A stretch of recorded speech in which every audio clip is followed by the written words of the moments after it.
आत्मख्याति टीका का रचन किया, जिसमें कलशों में शुभचंद्र स्वामी ने परमध्यात्मनि ग्रंथ में सरल दृष्टि से व्याख्यान किया। संसार में सबसे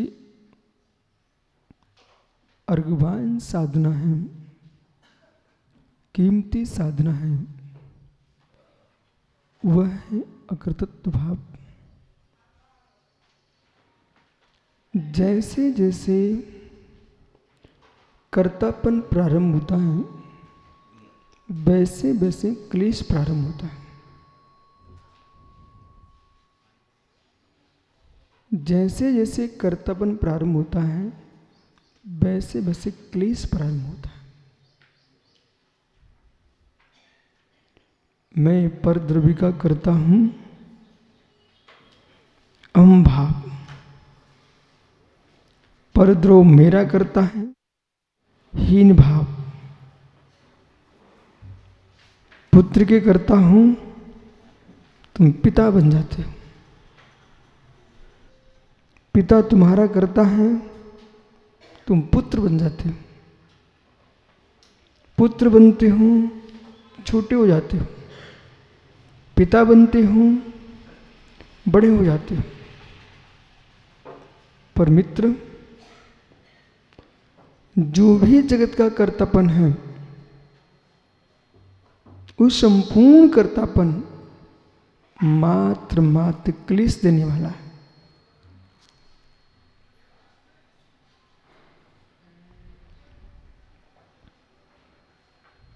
रहस्य योगी गम्यम। रहस्य योगी गम्यम, जिसे आप सुन रहे हो इस समय, रहस्य योगी गम्यम। ज्ञानियों, साधु गम भी नहीं है, योगी गम है। साधु साधना में लगा है, इंद्रियों को बस कर रहा है। साधु व्रत संहिताओं का पालन कर रहा है, महाव्रतों का पालन कर रहा है, अपने आप को साध रहा है, विषय के साथ अपनी रक्षा कर रहा है, वो साधु है।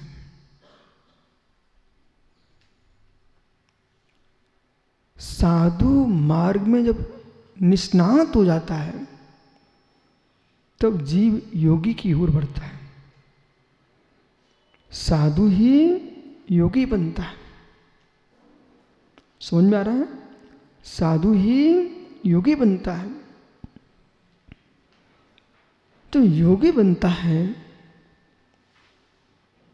तो मित्र ध्यान की ओर जाता है। योगी बनता है, निज में जुड़ता है। साधु व्रतों में, संमतियों में, गुप्तियों में जुड़ता है। भक्त भगवान से जुड़ता है। योगी निज आत्मा से ही जुड़ता है।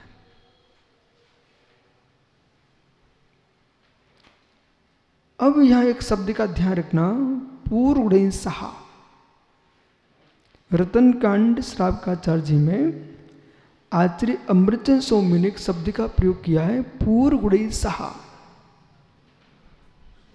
जैसे सोलापुर कॉलेज के छात्र ये आगे की पढ़ाई कर रहे हैं सोलापुर में, तो क्या प्रथम क्लास में आपने आ लिखना सीखा था, उसे भूल करके पढ़ाई कर रहे हो कि उसके सहित पढ़ाई कर रहे हो? अब सबको समझ में आएगा। ये छात्र हैं, ये प्राइमरी में पढ़े होंगे, माध्यम में पढ़े होंगे, हाई स्कूल गए होंगे, कॉलेज गए, बड़े कॉलेज आ गए। तो जो आपने वर्णमाला का अध्ययन किया था, अकार से लेकर के हकार पर्यंत 14 सुर अथवा 16 सुर अथवा 27 सुर, 14, 16, 27 इस सुर की संख्या पंडित जी। 64 वर्णों की दृष्टि से 27 सुर होते हैं। ह्रस्व दीर्घ प्लुत, ये नौ बनाए और 9 को ह्रस्व, 9 को दीर्घ, 9 को प्लुत, कितने हो गए? 27। 33 व्यंजन, 33 व्यंजन, 4 योग बहाव, कितने हो गए? 27 सुर, 33 व्यंजन, कितने हो गए?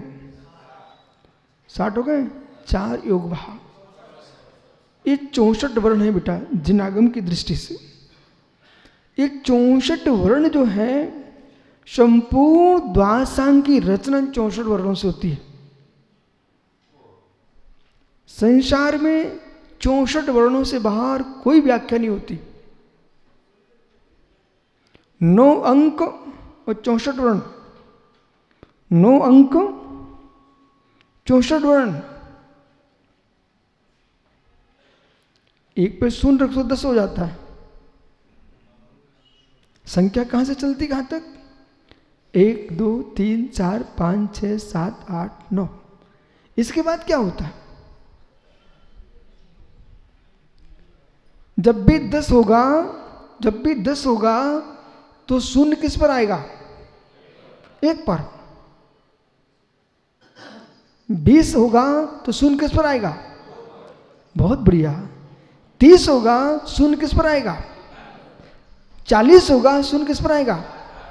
50 होगा शून्य किस पर आएगा? 60 होगा शून्य किस पर आएगा? 70 होगा तो शून्य किस पर आएगा? 80 होगा शून्य किस पर आएगा? ओह, सब ज्ञानी हो गए। 90 होगा तो शून्य 9 पर। 10 होगा शून्य 1 पर।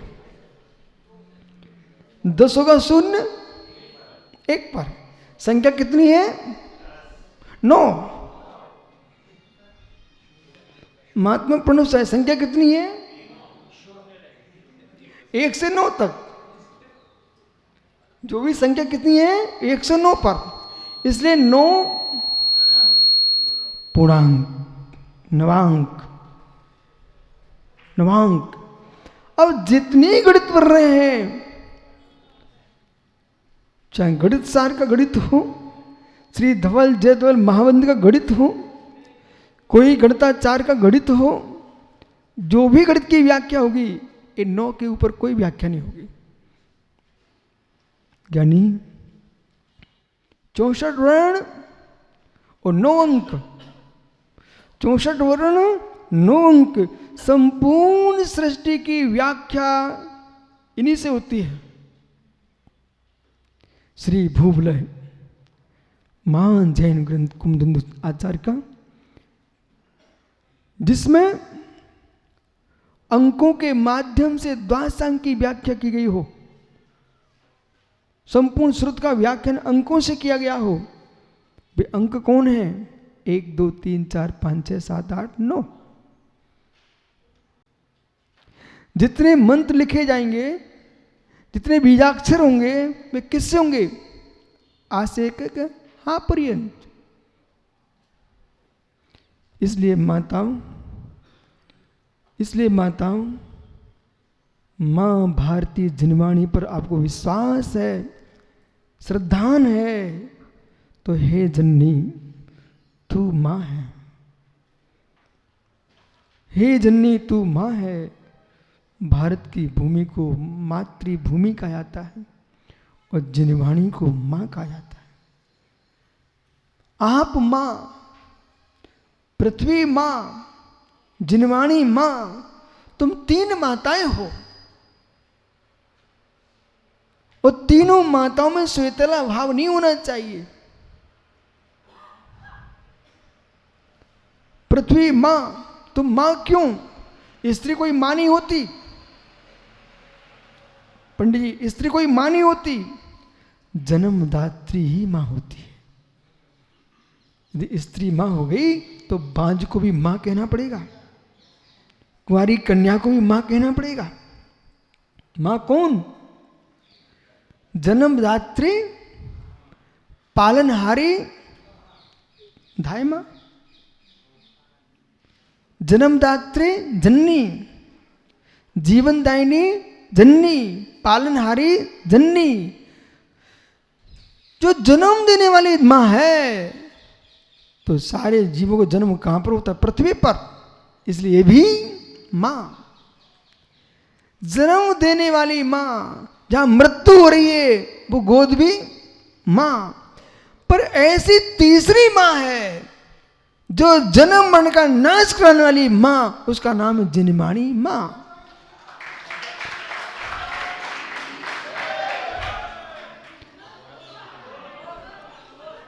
हो गया नहीं बसा। जिनमाणी मां तो जन्मदात्री मां, तो जननी, जननी रहस्य, जननी। जब जननी कहा, मां मां हो, मां मां हो, तो मां यदि हो, एक मां दूसरी मां को मार सकती क्या? जितनी प्रीति तुमको अपनी संतान पर है, हे मां, मातृभाव तुम्हारे अंदर है, तो जमीन को भी खोदने का मन न करे तुम्हारा, तो मां हो, वो भी मां है।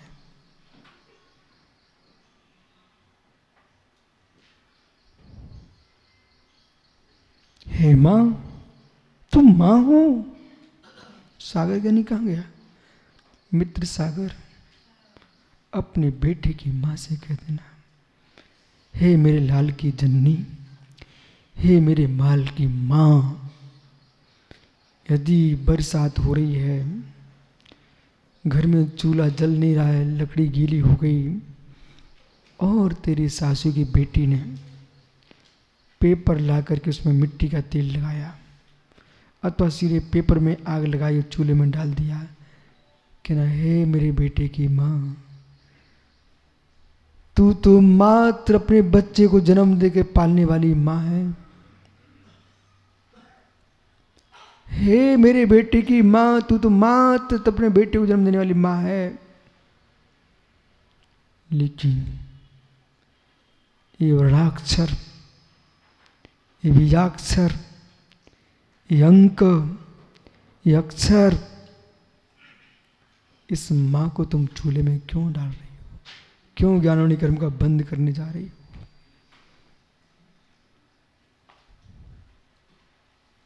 किसी के बेटे ने मल कर दिया, ये धी से पेपर उठा लाई, पहुंच के फेंक के आ गई।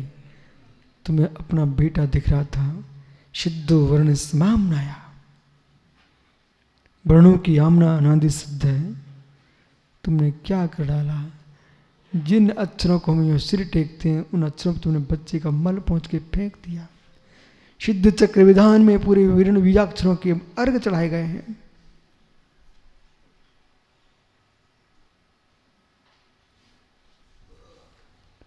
भैया चकोते, पैसे वाला आदमी, पानी गीला पड़ा था, उसको बैठने को स्थान नहीं था, उसने उठाया, पेपर बिछा के बैठ गया। फिर धीरे से गैस छूटी, तूने क्या कर डाला? मित्र चटाई लेके चला कर 24 घंटे, पर पेपरों पर मत बैठा करो।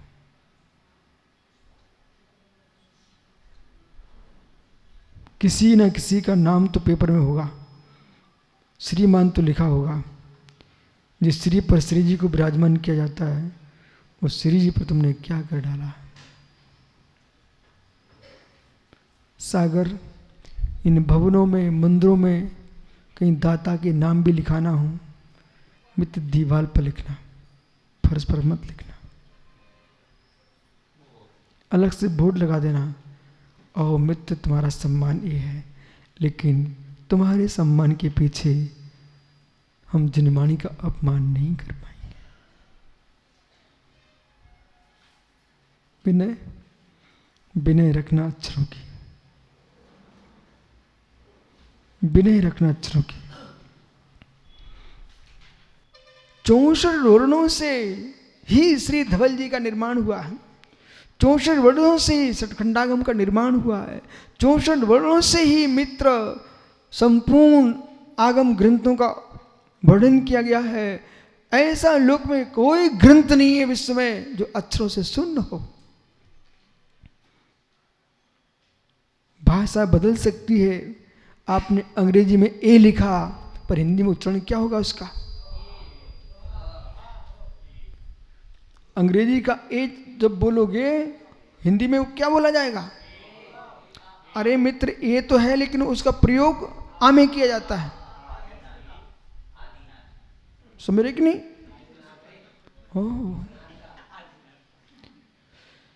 अब दृष्टि, अब दृष्टि, अब दृष्टि, पेंसिल, ये पेंसिल है।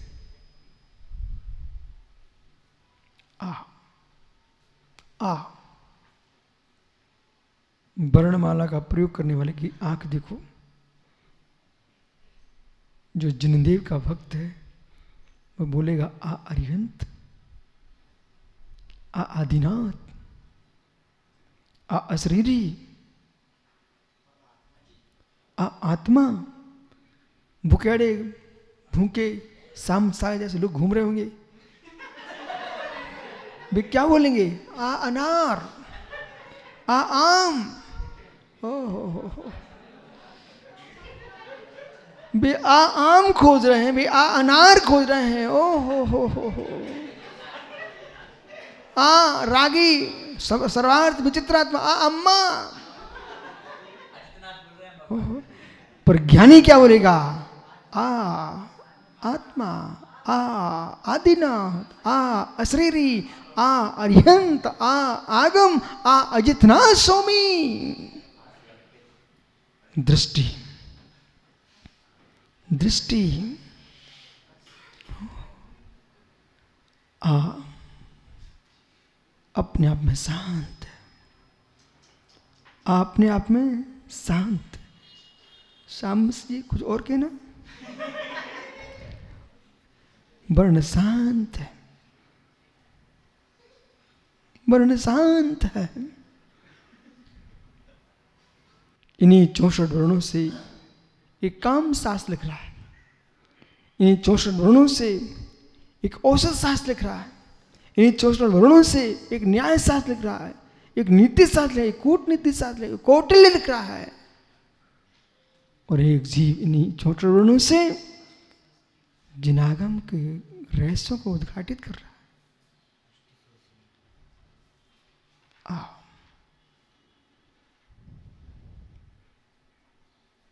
जो आ की दिशा है, जो आ की दिशा है वही आत्मा की दिशा है। आ अच्छा, जो आ की दिशा है वही आत्मा की दिशा है। मित्र समझिए, किस विषय पर व्याख्यान सुनना आपको? जो आ की दिशा वो आत्मा की दिशा है, जो आत्मा की दिशा वो आ की दिशा है। इधर देखो मेरी तरफ, महात्मा जिनेश्वर जी। कोई आम लिख रहा है, कोई अनार लिख रहा है, कोई अम्मा लिख रहा है, बराबर। कोई आत्मा, अशरीरी, अरिहंत, आचार्य। प्रयोग। आम लिखने पर क्या दिखेगा? तुम्हारी दृष्टि में आम फल आ गया, भाई अर्थ।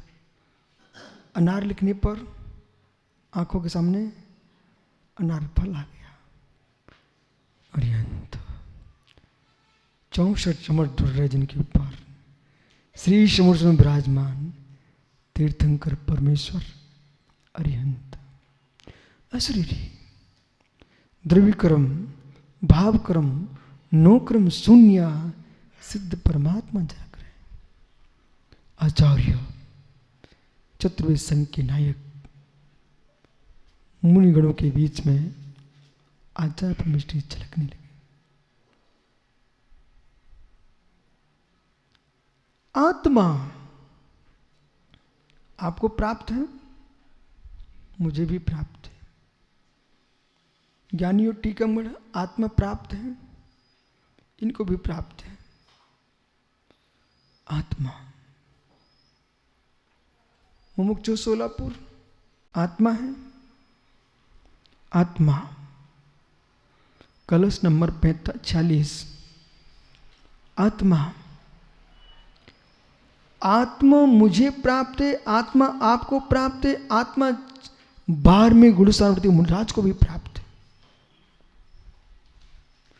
निगोतिया को भी आत्मा प्राप्त है, क्योंकि सब आत्मा है। लेकिन आत्मा आके पास चलिए, समझ गए ना सब? आत्मा बहिरात्मा, आत्मा अंतरात्मा, आत्मा परमात्मा।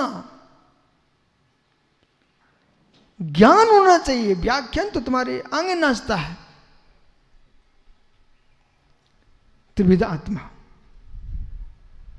बहिरात्मा में आत्मा जुड़ी कि नहीं, अंतरात्मा में आत्मा है कि नहीं, परमात्मा में आत्मा है कि नहीं। जैसे मित्र कुशास्त्रों में भी आ है, सुशास्त्रों में भी आ है, ओहो नीति शास्त्रों में भी आ है। बहिरात्मा के पास भी आत्मा है, दुरुपयोग।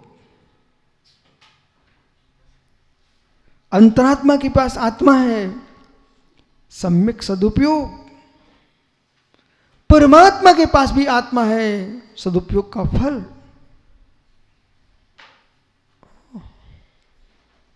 आत्मा मां किसी को अशुभ बोला है, अशुभ कहा है, लड़ाई की है, तो लड़ाई में शब्दों का प्रयोग होगा कि नहीं? बहुत बढ़िया। क्यों सागर कहाँ गया भाई? मित्र सागर, आपके बेटे की मां ने,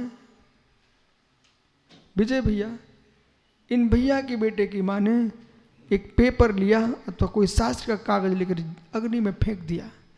अच्छा किया कि बुरा किया? बोलो बोलो आप तो। सभा से पूछ रहा हूं। सागर की धर्म पत्नी ने एक कागज लिया जनमानी से निकाल करके और चूल्हे जलाने में प्रयोग कर लिया। अच्छा किया कि बुरा किया? बुरा किया। माताओं से और पूछ लो, माँ अच्छा किया कि बुरा किया? बुरा किया। और मूंगफली खाने के लिए नमक रख लिया उस कागज पर, फिर अच्छा किया? ये मत पूछना क्या देखते क्या सुनते हो, जो कह रहे हो सत्य समझो आप तो। ओह, ये सागर खेत गया, जिनेश्वर जी खेत गया सागर, और कागज को निकाल कर उसमें रखे पराठे, वो अचार रख कर खेत की मेड़ पे खा रहा था। किस पर? अक्षरों पर। अच्छा किया कि बुरा किया? अच्छा, अब बहुत हो गई। हे मित्र, ऐसा प्रयोग करने पर आपको बुरा लग रहा है ना? आइए,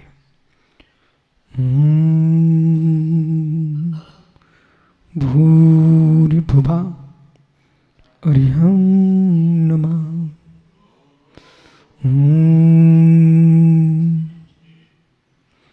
भूरि भुवा अरिहं नमः।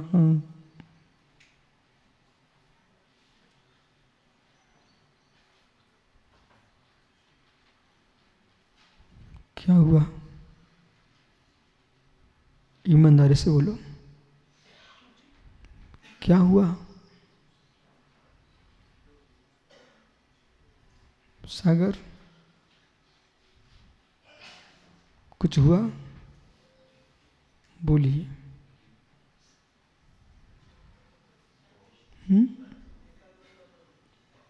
क्या हुआ?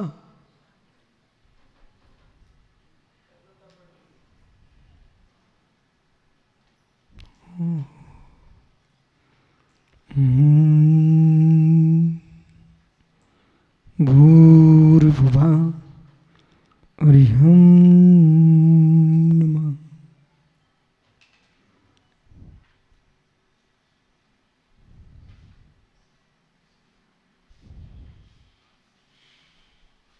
सन्नाटा। बालक टीकमगढ़।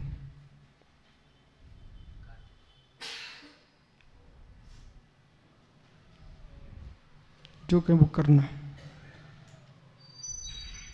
मित्र,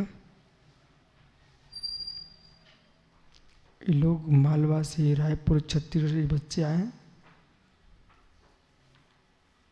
ऐसे आके बैठ गए ये लोग। समझाओ बुंदेलखंडी में इनको लड़ करके शीघ्र, थोड़ा डांटो।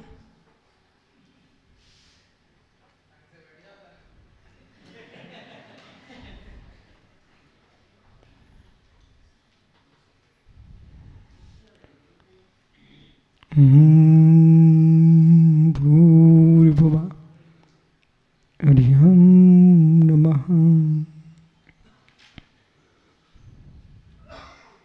ये मुख है, ये मुख है। हमने शब्दों का प्रयोग किया है, इन भैया ने भी शब्दों का प्रयोग किया है। जब मैं बोल रहा था तब से शांत हो गए, और उसने बुंदेलखंडी बोली ढंग से, जब तनक तो सब हंसने लगे। जिसको बोला उसको कोप हो गया। ओहो, वो डाटा ने उसने ना प्रयोग किया। अब देखना, मेरा दायित्व तो है एक एक विधि आपको बता देना। मैं स्पष्ट कहूं, कर्नाटक वाले भैया, जिन जीवों को ये पक्ष है, कौन सी परंपरा के हैं, कौन सी आमना के हैं, इन विकल्पों में जो जी रहे ना, वे जीव किसी भी प्रांत के हों, अपने जीवन का बहुत बड़े घाटे में है। ये सत्य का पक्ष, ये आगम की रहस्य उन्हें सुनना चाहिए।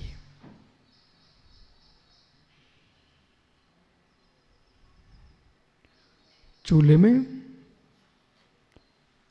अक्षर से युक्त कागज डालने पर सागर अपनी पत्नी को समझा दिया कि देवी, आज से कोई अक्षर चूल्हे में नहीं जाना चाहिए।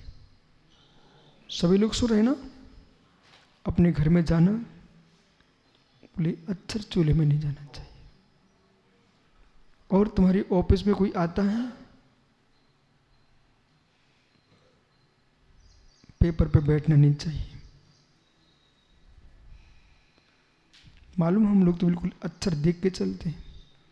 तुम लोग रास्ते में लिखते हैं स्वागतम स्वागतम, मैं धीरे से ऐसे मुड़ के निकलता हूं। किसी के स्वागत में आगम का अनादर। स्वागतम स्वागतम लिखना भी है, तुम गेट बनाओ, उस पर लिखो स्वागतम, जमीन पर मत लिखो स्वागतम।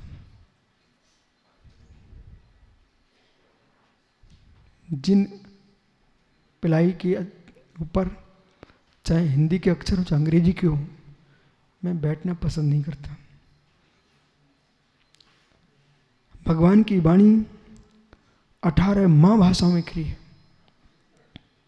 और 700 लघु भाषाओं में लिखी है। उसमें आंगल भी है, अक्षरों की विनय करना चाहिए। ऐसा नहीं पीयूष जितना बड़ा पंडित होता जाए उतना बड़ा अवनी होता जाए। मतलब शास्त्रों को जंघा पे रखें। एक ज्ञानी विद्वान से हमने कहा, ये क्या कर रहे हो? हमारा आगम तो कहता है, आपने देखा जब मैं प्रवचन करता हूं मेरा हाथ कहाँ रहता है?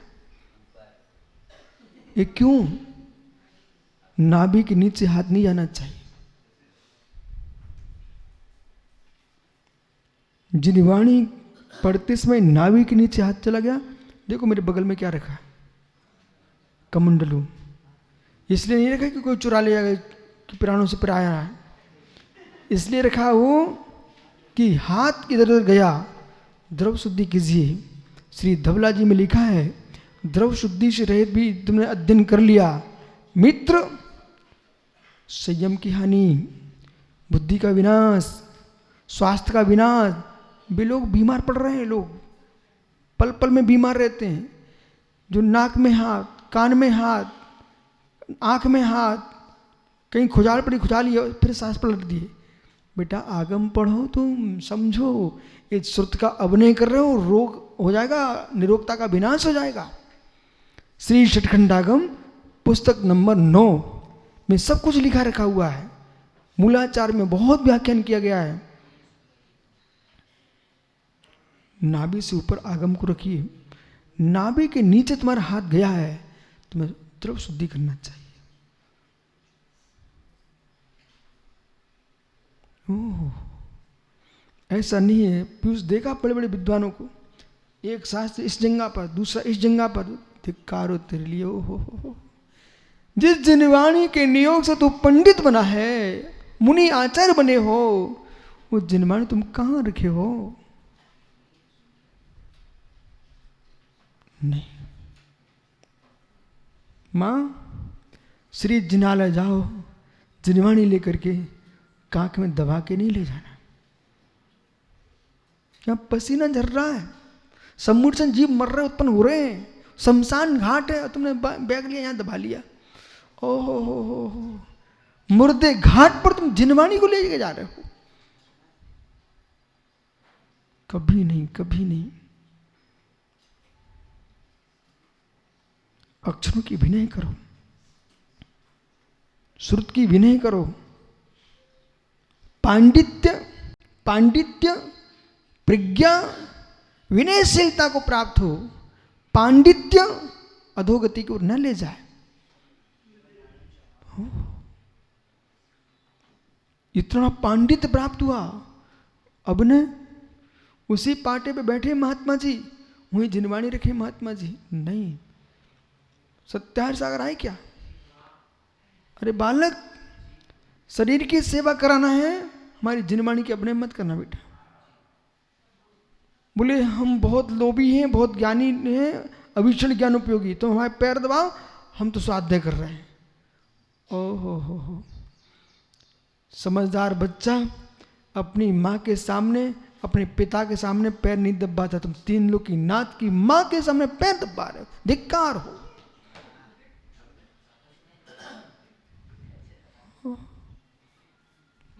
अरे सत्यार्थ सागर उपलक्षण है, चाहे शमकित भी हो सकते हैं, सत्यार्थ भी हो सकते हैं, सम्यक भी हो सकते हैं, जो भी हो, इतना लोभ नहीं होना चाहिए। सिद्ध भी हो सकते हैं। सेवा कराना है, जिनवाणी बंद रख दीजिए। लेकिन कभी स्वप्न में कार्तिक लेटे लेटे अध्ययन नहीं करना बेटा। आंखों की ज्योति मंद हो जाएगी और माँ भारती का अभिनय हो जाएगा, बेटा बुद्धि कुंठित हो जाएगी। सब छात्र सुनेंगे नहीं बेटा। अध्ययन करना बैठ के कीजिए, और जिस पलंग पर सोते हो उस पर मत पढ़ो, अलग से स्थान बना के बैठो। तुम बच्चे जिस पलंग पर सोते हो ना, उस पर पढ़ाई नहीं करना, आदि बुद्धि तो वहीं भ्रष्ट हो जाएगी। अध्ययन का स्वतंत्र स्थान बनाना चाहिए। ऐसा नहीं है कि सोते सोते पढ़ते रहे और उसी पलंग पर गद्दे पर तुमने पुस्तक रख दी और सो गए। तुमको मालूम तुम सोते तो तुम्हारे मुख से लाट टपक गई थी। कितने गंदे कपड़े कब के रखे हुए, कैसे कैसे हैं। कोई पुस्तक नहीं रखना। नहीं नहीं, वो पढ़ने की है, वो तो धर्म की थोड़ी है। अरे धर्म की नहीं है, उसमें अक्षर तो हैं, सिद्धवर्ण समामना 64 वर्ण है कि नहीं, ये सीखना पड़ेगा। जितना मैं अध्यात्म को समझता हूं उतना व्यवहार को भी समझना चाहिए। आत्म ब्रह्म की सिद्धि के लिए शब्द ब्रह्म पाइजे। आत्म ब्रह्म की सिद्धि के लिए सद ब्रह्म चाहिए। और शब्द ब्रह्म जो कहा जाता है वो जिनागम की भाषा में द्रव श्रुत है, वो भाव श्रुत है, वो भाव आगम, वो भाव श्रुत है। दोनों श्रुतों का विनय करोगे तभी तुम केवली भगवान बनोगे।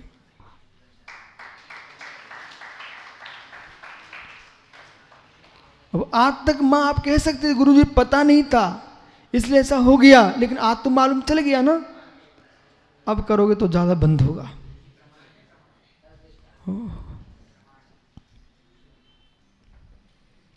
अगला प्रश्न, ये लोग अब ने प्रारंभ कर चुके हैं। महात्मा सत्यार्थ सागर जी, व्यर्थ का बोलना जिनवाणी की अवन है। लघु शंका स्थान, सोच स्थान, अब्रह्म स्थान, बमन, पूजन, मित्र, स्नान, भोजन, इन स्थानों पर मौन रखना चाहिए, मौन रखना चाहिए। बोले क्यों? जब हम अक्षर को आग में नहीं डाल सकते, मल पर नहीं रख सकते, तो कोई अक्षर को भोजन में ऐसे लिपेट सकते क्या? नहीं ना। तो जो मुख में तुम खा रहे हो, तुम्हारा मुख उच्चिष्ट झूठा है, झूठे मुख में आप कुछ भी बोल रहे हो, वर्णों का प्रयोग है, ये जिनवाणी का अभिनय है, इसलिए भोजन करते करते मौन रखना चाहिए। जो व्यक्ति जितना अधिक मौन रखता है वो द्वादश संग का ज्ञाता होता है। मौन रखना चाहिए। कुछ लोगों विचारों की आदत होती है, वे तो शौचालय में बैठे बैठे बोलते रहते हैं। कितने पापी लोग हैं। जगत की एक सखी मिल गई इनको, सखा मोबाइल,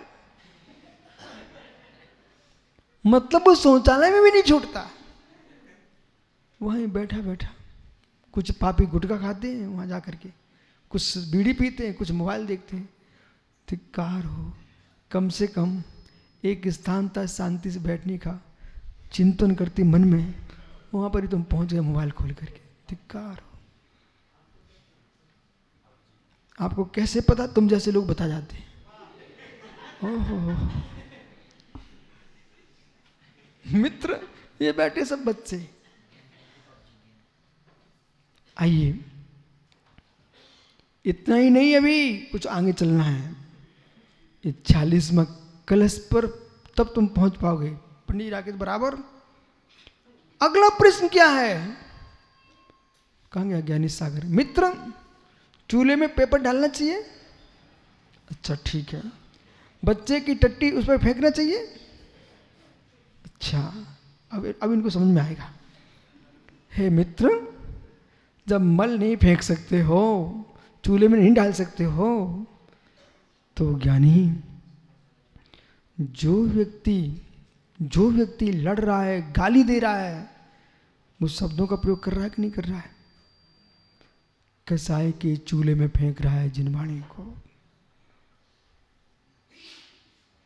गुस्सा है तो मौन ले लेना चाहिए। जिनेश्वर जी, गुस्सा आए तो मौन ले लेना चाहिए। कसाई के चूल्हे में जिनवाणी नहीं फेंकना चाहिए। कार्तिक ने बोला है तनक ठंग से बैठ जाओ, शब्द ही थे ना। और मैंने क्या कहा?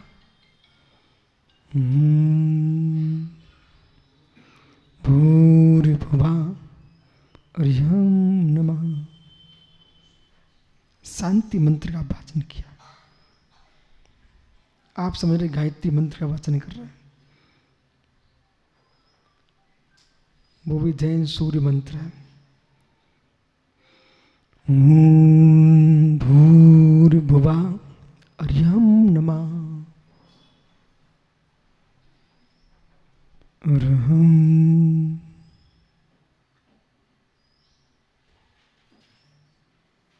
देखा जैसे फर्श से गंदा पड़ा ना, ये माँ एक ऐसे पोंछा फेर देती है साफ। अब तुम देखो अर्हं।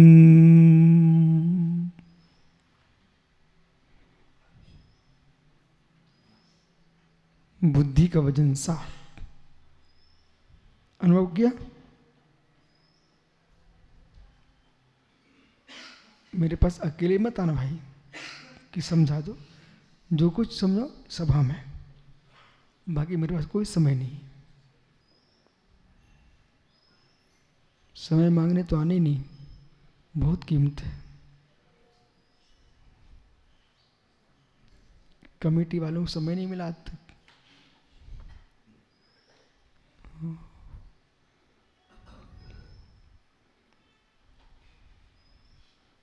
क्या सुन रहे हो मेरे? जो है चलती फिरती बात कर लो अपनी। मित्रों, समय जैसे किसी धनपति के यहाँ कोई पैसा मांगने जाए तो उसको थोड़ा संकोच होता कि नहीं? ऐसे ज्ञानियों का समय लेना उसको संकोच होता है।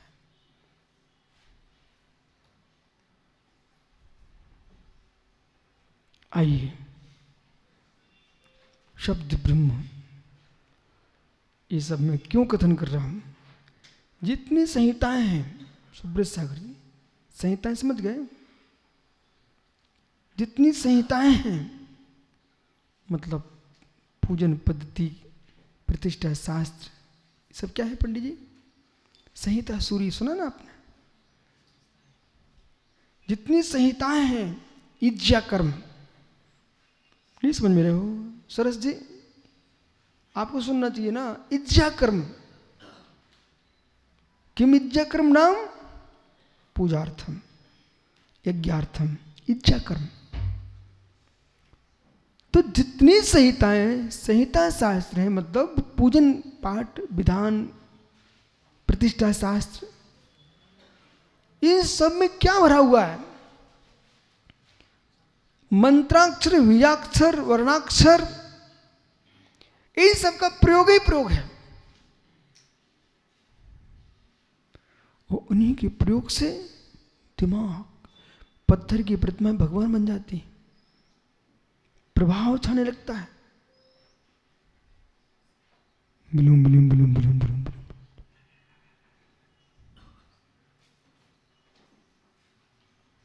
क्या हुआ?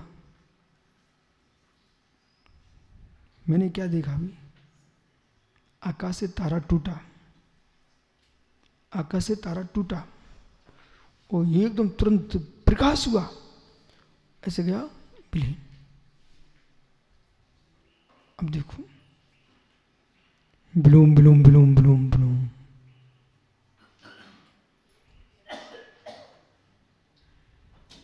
राकेश, प्रतिष्ठाचार कुछ भी ना करें,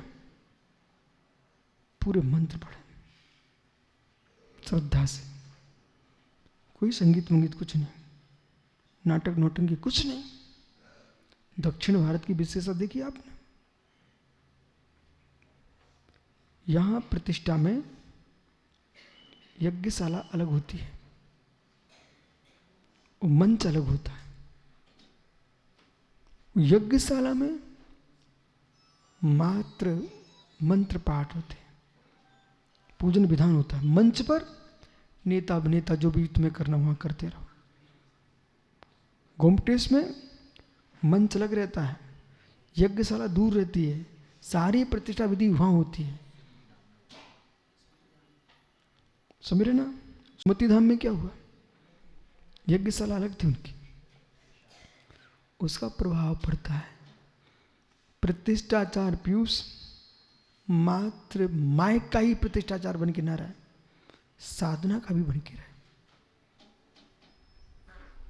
धीरे से खिसक गया, दिन में 50 बार पानी पी के आया बेटा, वो उसका मुख शुद्धि नहीं हो पाता। सिद्धि चाहिए ना उसको, मुख शुद्धि के साथ साथ भाव शुद्धि चाहिए। प्रतिष्ठा ग्रंथ के अनुसार पंचकर्ण के तप कल्याण के दिन प्रतिष्ठाचार को उपवास करना चाहिए।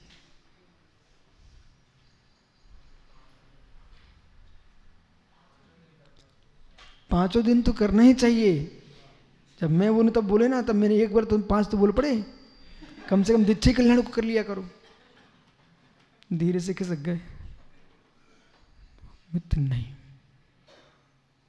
देखो पूर्व पुण्य के नियोग से तुमको माइक पे बोलना बनता है, लेकिन साधना नहीं करोगे ना तो गोमटेश बाहुली जैसी प्रसिद्धि प्रतिमा नहीं पा पाएगी। जो आचार्य के सानिध्य में है वे अपनी साधना करें, वो प्रतिष्ठाचार्य अपनी साधना करें, वो प्रतिमा में चमत्कार होते हैं। ये मंत्र का चमत्कार है, सुनना ध्यान से, ये मंत्र का चमत्कार है। अब आत्मतंत्र का चमत्कार क्या होता है? मंत्र के चमत्कार से पाषाण धातु की मूर्ति भगवान बन जाती है।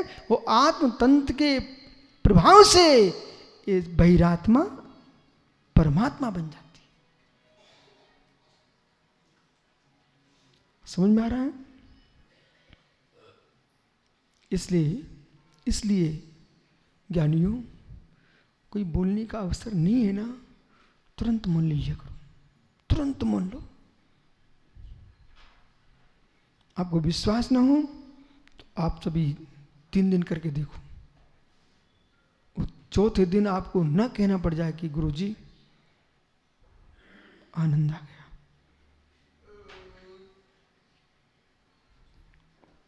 अनावश्यक बोलो मत, आवश्यकता पर भी कम बोलो,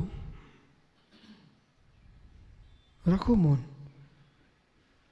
मौन के बिना मुनि कैसा, मौन के बिना मुनि कैसा, और मुनि हुए बिना भगवान कैसा। मौन रखेगा तो मुनि बनेगा, और मुनि होगा तो भगवान बनेगा। ये साधना का मार्ग है। कर्म करते अधिकार कह रहा है कि मित्र तुम ये मत देखो इनका क्या है। तुम्हारे रागादिक भाव जो हैं वे ही तुम्हारे नहीं है। तुम किसको अपना मान रहे हो? कर्मज भाव, अशुद्ध निश्चय से जो निज भाव कहे जाते हैं वे कर्मज भाव। सो मेरा भाई, जितना कष्ट है, देखो माताओं, जिस घर में जैसा चलता लोग वैसे ही सोचते हो, वैसे ही फिर सबकी बुद्धि चलती है। कुछ ऐसा भी देखना चाहिए जो तुम्हारे घर में नहीं होता। स्पष्ट बोल रहा हूं। कर्नाटक भैया देख, हमारे आगम की व्यवस्था आपको बताऊं, और जो मैं कह रहा हूं ना, तुम किसी मुनि से आगम का ज्ञाता उससे पूछना, विश्व सार सही बोल रहे थे क्या? जैसे कि ये बच्चे सोलापुर में पढ़ते हैं, आप तीनों का जन्म सोलापुर में हुआ है?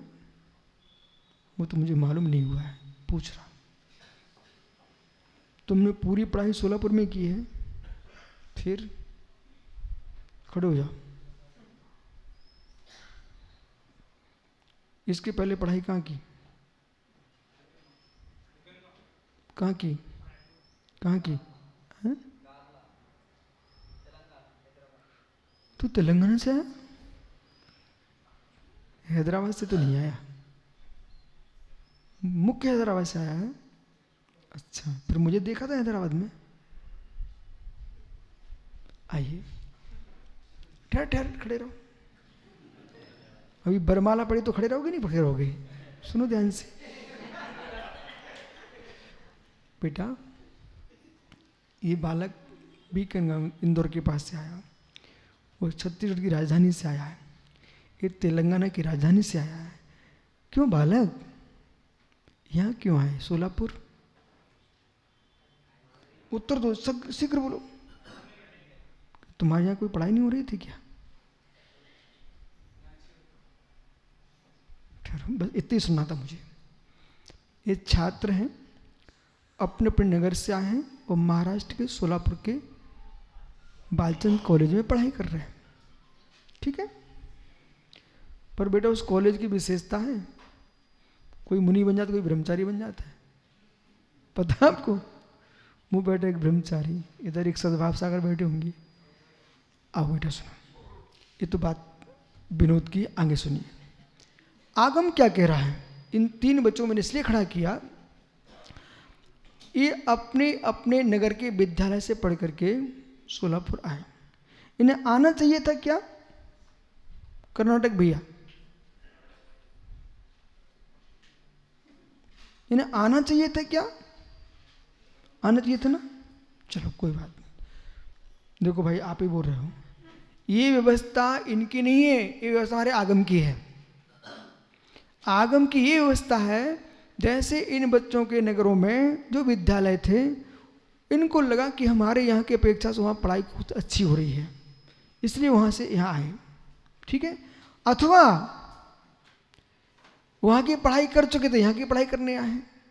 ठीक, ऐसी आगम में लिखा है हमारे ग्रंथों में, कोई मुनिराज हैं अपने गुरु के पास, आचार्य परमेश जी के पास संग में उनको अध्ययन कर लिया। अब कोई दूसरे संघ में कोई न्याय के विशिष्ट ज्ञाता है, कोई अध्यात्म के विशिष्ट ज्ञाता है, कोई करणानुयोग के, कोई चरणानुयोग के, कोई प्रथमानुयोग के, कोई साहित्य के, व्याकरण के, भाषाओं के, इस प्रकार ज्ञाता हैं।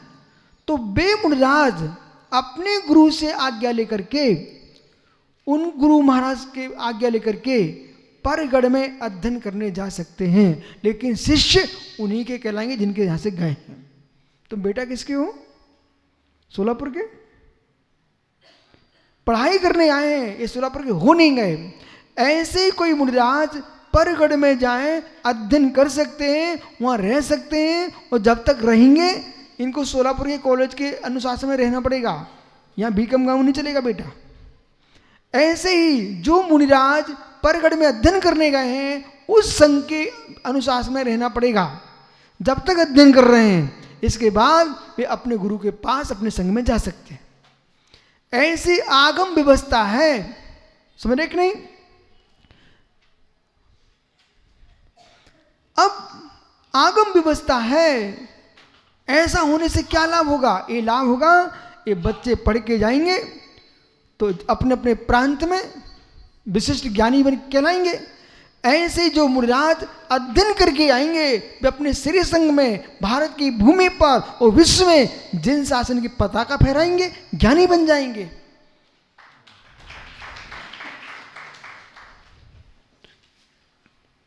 निकलना चाहिए, अध्ययन करना चाहिए।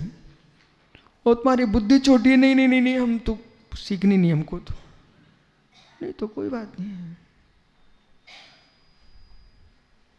अंकुर जमीन में अंकुरित हुआ और मिट्टी में ही दब के रहना चाहता है, तो बालें कब आएंगी? कभी नहीं आएंगी। अंकुर जमीन में है, ऊपर उठेगा, बालें आएंगी, मोती से चमकेंगी, उसकी कीमत बढ़ेगी। इसलिए आर्जम विकास चाहिए, तो सबसे पहले बुद्धि का विकास चाहिए।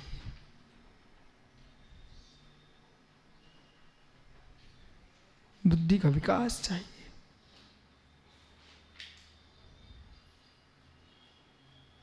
जिसने इंद्रिय भोग और जगत के दुलार प्रेम में अपना जीवन लगा दिया, उनका विकास हुआ।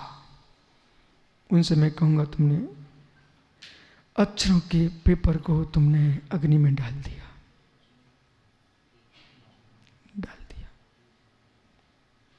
अग्नि में डालो तो पेपर नष्ट हो जाएगा, पानी में डालो तब भी नष्ट हो जाएगा। जो क्रोध में जा रहे हैं, वासना में जा रहे हैं, मित्र, तुम जिनवाणी को अग्नि में डाल रहे हो। तुम दुलार प्रेम में बर्बाद कर रहे जीवन, तुम पानी में बहा रहे जीवन को। ऐसा नहीं है। मुझे भी गुरुजी पढ़ाते थे, जो कोई पुराने, ये तो बैठे पुराने लोग टीक उम्र के। तुम्हारे गांव में मैं 17 साल की उम्र में आया था, मांझ के मंदिर में पढ़ता रहता था, याद है आपको? आप पूजा करते थे मित्र, लेकिन लगन चाहिए, अभ्यास चाहिए, लगन चाहिए, अभ्यास चाहिए। कोई वस्तु सुबह से आज तक कठिन नहीं हुई लगनशील को। और जिनकी लगन नहीं है पुण्य सागर, उनको कोई वस्तु सरल नहीं हुई आज तक। लगन होना चाहिए।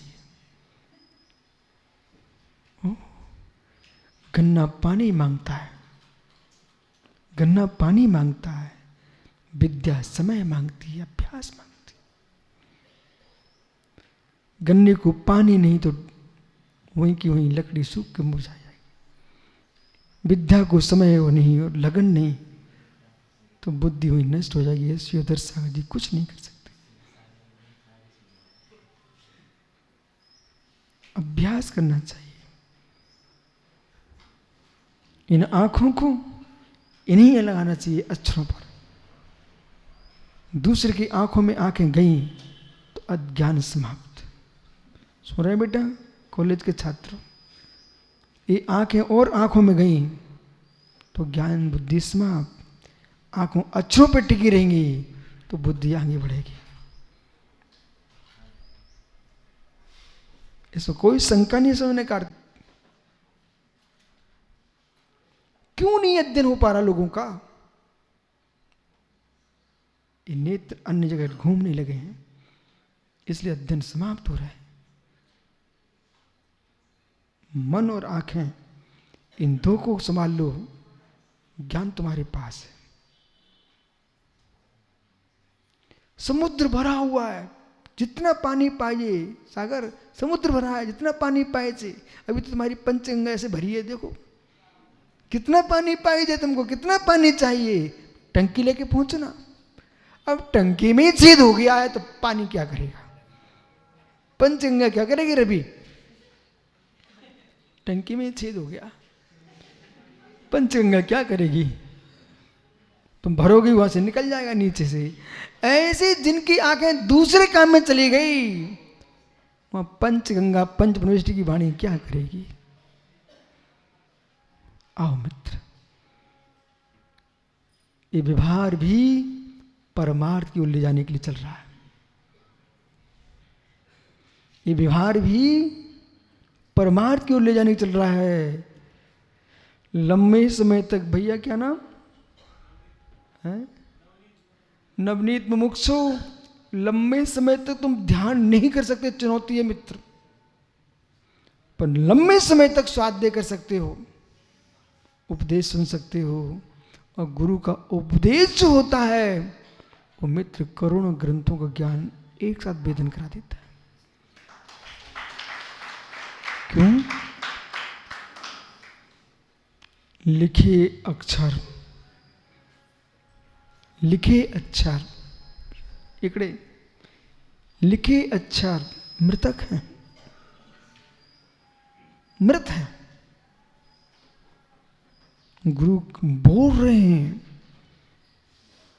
मां सूखी रोटी और घी की चिपड़ी रोटी कौन सी अच्छी लगती? तू पास है। घी से चिपड़ी रोटी में स्वाद बढ़ता ना। जो लिखा है, सास रखा है, वो सूखी रोटी है। जो उपदेष्टा आगम के अनुकूल बोलता है वो चिपड़ी रोटी है, उसमें मोल लगा हुआ है। जीवित वचन हो जाते हैं, इसलिए प्रभावी होते हैं। सुनना चाहिए। और जिन्हें प्रवचनकार बनना विश्वा, उन्हें प्रवचन सुनना चाहिए। जो सुनना पसंद नहीं करते हैं वे जीवन में कभी श्रेष्ठ बोल नहीं पाएंगे। यस, ऐसा ही है। अनिकेत,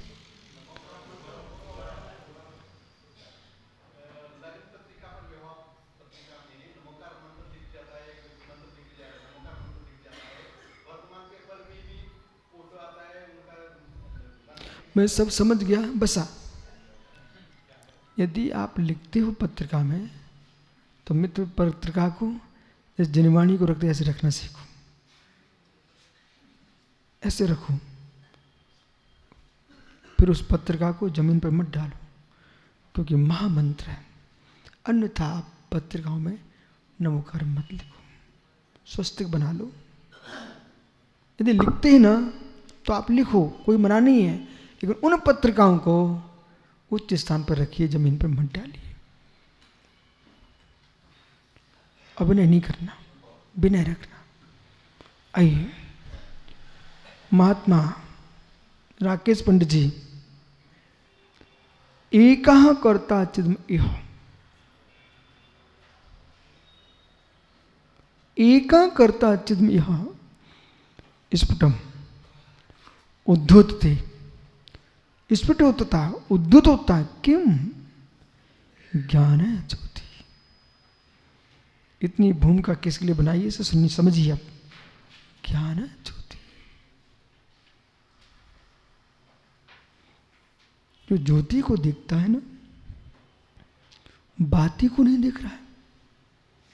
राकेश तेल को नहीं देख रहा है, दीपक को नहीं देख रहा है, ज्योति, एकमात्र ज्योति को देख रहा है।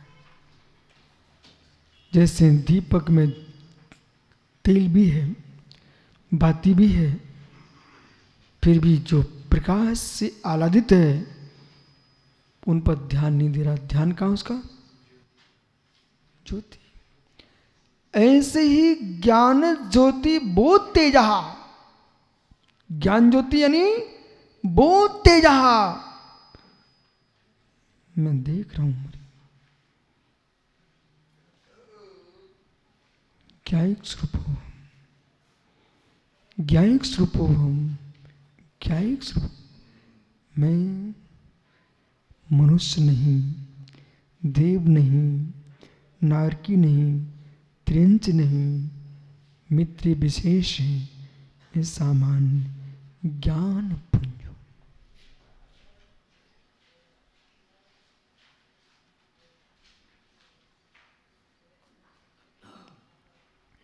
पात्र के उपलक्षण से पानी सोना नहीं हो जाता, पानी मिट्टी नहीं हो जाता, स्टील तांबा पीतल नहीं हो जाता। ये पात्र है, ये पात्र हैं। मनुष्य, देव, नारकी, त्रिंच इत्यादि ये संसारी आत्मा को ठहरने के पात्र हैं, न कि चित ब्रह्म है, आत्मा वस्तु है। ये पात्र है। क्यों हम पात्र में लड़े? भैया सागर मित्र विश्वास, जिस दिन इस हृदय को तुम सुन लोगे, समझ लोगे ना, मैं स्पष्ट कहूं, देश के प्रत्येक, चाहे दिगंबर हो, श्वेतांबर हो, स्थानक हो, मंदिर मार्गी, वैदिक अवैदिक, जो भी साधु संत महात्मा हैं, इस तत्व को जिस दिन समझ लेंगे ना, उस दिन हाथ पे हाथ रख के बैठ जाएंगे। कौन संप्रदाय, कौन पंथ, कौन परंपराएं, जब मेरा शरीर ही मेरा नहीं है, ये पंथ कब से तेरी आत्मा का स्वभाव बन गए। मिथ्या दृष्टि लोग हैं जो पंथों में चिपके बैठे। सम्यक दृष्टि जीव अपने ज्ञायक पर लक्ष्य रखता है। आराधना की विधि है, जहां जाए की परंपरा, उसको करने दो। तुम क्यों लड़ाई करते हो? सब अज्ञान फैला रहे हैं, कसाय फैला रहे हैं। हम तेरा, हम बीस, तुम कसाय फैला रहे हो, कसाय फैला रहे हो। भगवान ने कभी नहीं कहा, मित्र कभी नहीं कहा तुम मुझे क्या चढ़ाओ। भगवान ने कहा भगवान की पूजा करो प्राशुक द्रव्य से। क्यों तुम लड़ रहे हो? मत लड़ो, मत लड़ो। जिस विधि से भगवान बने हैं वो विधि ज्ञायक की लीनता है। क्या करोगे आप? जो लोग मर चुके हैं बेचारे, जो लोग मर चुके बेचारे, उनकी परंपरा को ढो रहे बेचारे।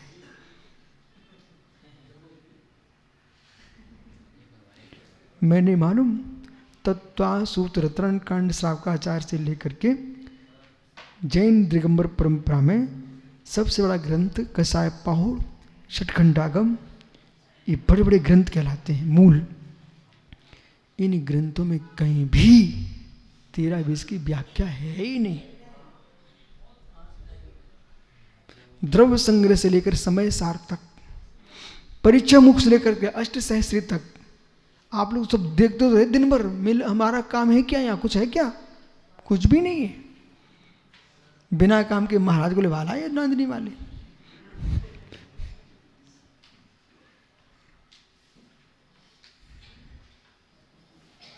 मित्र, जो मेरा काम है वो जगत का सबसे श्रेष्ठ काम है। तुम्हारा काम अगवान बनाएगा, हमारा काम भगवान बनाएगा।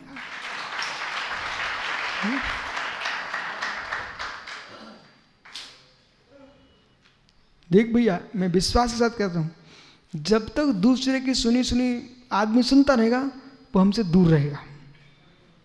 और जिस दिन तुम एक दिन मेरे पास आ जाओगे, उनको चुनौती है, तुम दूर जा पाओगे, क्योंकि हम हैं ही नहीं है। जिनवाणी वो वचन है, और हम जो है वचन शून्य भगवान आत्मा है। आज तक आपने मुझे देखा ही नहीं, ना टीकमगढ़ वालों ने देखा, ना नांदनी वालों ने देखा। देखा क्या आपने? मुझे देखा क्या? ध्यान रखो क्या नहीं हो, मुझे देखने की आंख किसी के पास है तो मात्र केवली भगवान के पास है। बाकी तो मुझे देख ही नहीं सकते हो।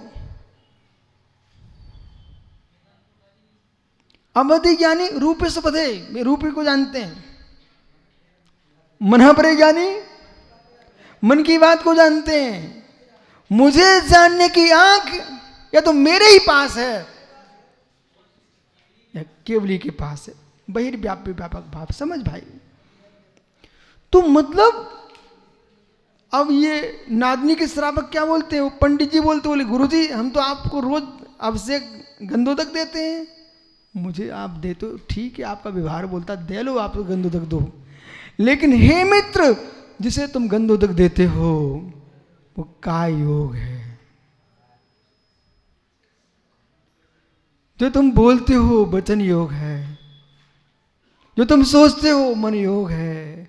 मैं योग हूं ही नहीं, मैं तो उपयोग हूं।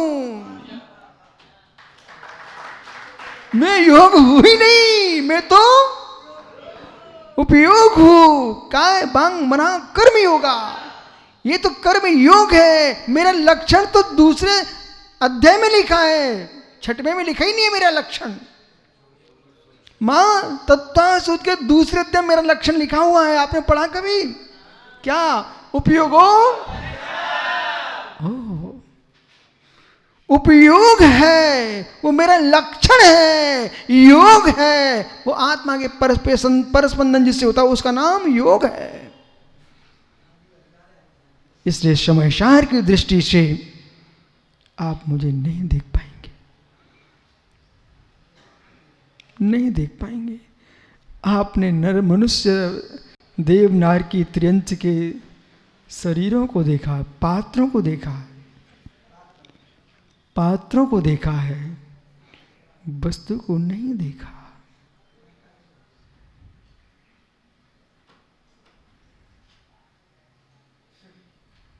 भैया कोई ये मत सोचना गुरुजी क्या सब शून्य करा दोगे हमारे पूरे दक्षिण भारत को।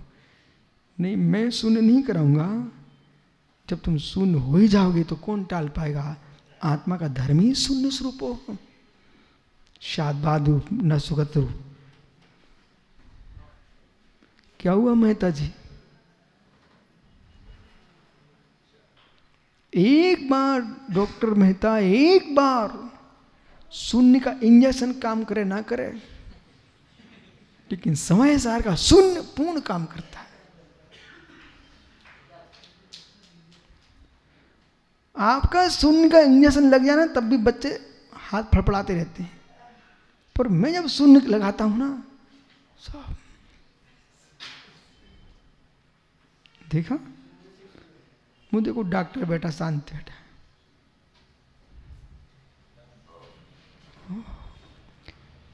आपका समय हो गया। ओह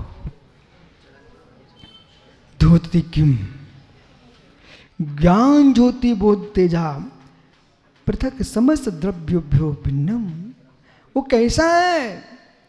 इकड़े इकड़े हलचल नको। वो कैसा है?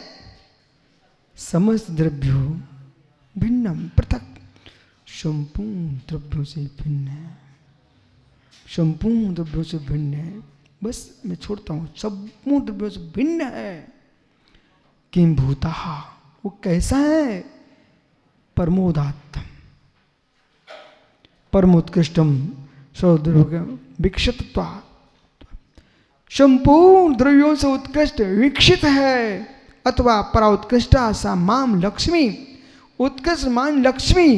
अनंत तुष्टे लक्षणम यस्य, अनंत तुष्टे लक्ष्मी है लक्षण जिसका, तत्परम उससे युक्त ऐसा परम है। कौन?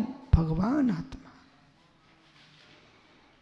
तच्च, अब वो वज्र कुमार जी, भगवान आत्मा ये शब्द ही पर वस्तु है, इस पर भी ध्यान रखना। तच्चित तदुदात्तम उत्कृष्टम च तत्, ऐसा उदात उत्कृष्ट पुनः अत्यंत धीरम।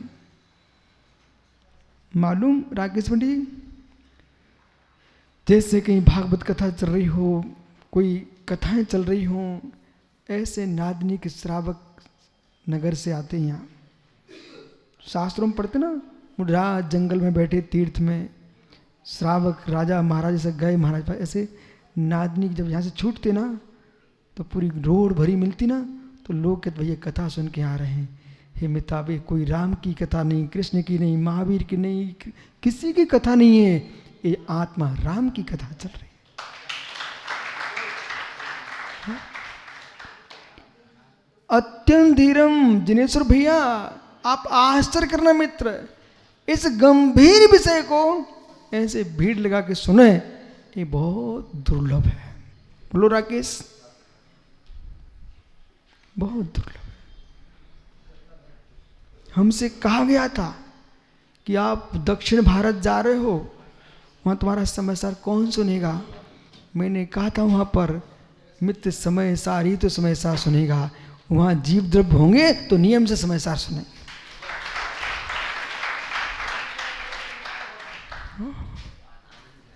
अत्यंत धीरम। प्रमोद क्या सोच रहा भाई? सुन ले, अगले भव में मुनि बन जाना। असैन धीरम। देखो मुझे तो मालूम है, ये संस्कार टल नहीं सकते, तुम लोगों को नियम से मुनि बनना ही पड़ेगा, नहीं तो लिख लो आए अपनी डायरी पर, तुम्हें बनना ही पड़ेगा। इस भव में नहीं तो दूसरे भव में बन जाना, तीसरे भव में, लेकिन बनना पड़ेगा, ये व्यर्थ जा ही नहीं सकते वचन।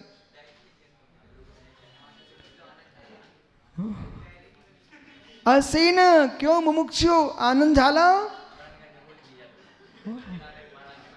धीरम निष्कंपम, कैसा है? धीर निष्कंप, धीर धारणम ताम जगत ग्रहणाय रप्ति, धीर धारणा से ताम जगत ग्रहणाय, जगत ग्रहण करने के लिए रातिम आदत्ते प्राप्त होता है इति, इस प्रकार से धीरमति। वाह, ऐसा धीर कैसा? निरुपाधि भयभ्यंतर द्रम भावक्रम, उपाधि निष्कर्म तो निष्पाधि। ये आत्मा कैसा है? भावक्रम, राग देश परिणाम जो हो रहे हैं राजन भाई, राग देश परिणाम कर्म सापेक्ष हैं, इसलिए वे भी पर वस्तु निश्चय से। जब रागाधिक भाव पर वस्तु है, उन भावों से पर वस्तु उठाने के भाव बन रहे, वे निज वस्तु कैसे हो सकते हैं?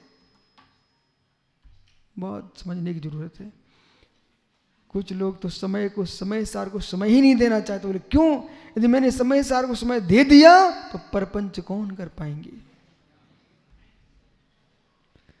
परपंच रहितम शास्त्रम,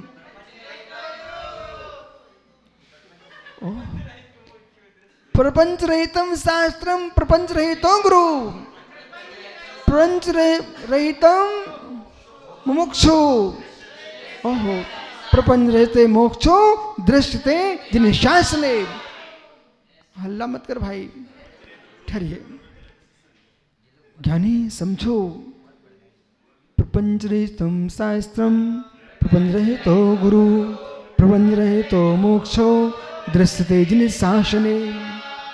जिनेश्वर जी ये श्लोक याद कर लेना। कोई प्रपंच की बात नहीं करे तो धीरे से कहते हैं गिरानी सुनो। प्रपंच राष्ट्रम शास्त्रम, शास्त्र वे हैं जिन्हें व्यर्थ के प्रपंचों की बात नहीं, वही सच्चे शास्त्र हैं। प्रपंच रहित तो गुरु, दुनिया के नाटक फाटक करना गुरु का धर्म नहीं है। प्रपंच रहित होता वही सच्चा गुरु होता है। और प्रपंच रहित तो मोक्षम, प्रपंच रहित मोक्ष होता दृश्यते जिन शासन है, जिनेन्द्र के शासन में वही गुरु है, वही शास्त्र है, वही भगवान है, यहाँ प्रपंच का नाम नहीं होता है। बाह्य मंत्र में निराद्यो निर्गण अनर्थम पंचम्या इति पंचमी तत्पुरुषः नव्य नत्म अव्ययभावा।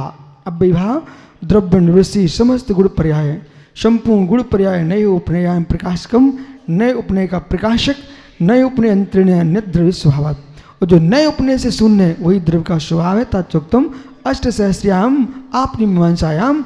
अब तो आपनी मीमांसा अष्ट में भी कहा गया है, आगे कहेंगे। कल फिर आओगे पर्याय। तो अभी ये 40वें कलश का आधा अर्थ हुआ है, अब शेष आगे करेंगे। आत्मा स्वभावम परिभाव भिन्नम, आत्मा स्वभावम परिभाव। आत्मा का स्वभाव परवचन भिन्न महावीर स्वामी की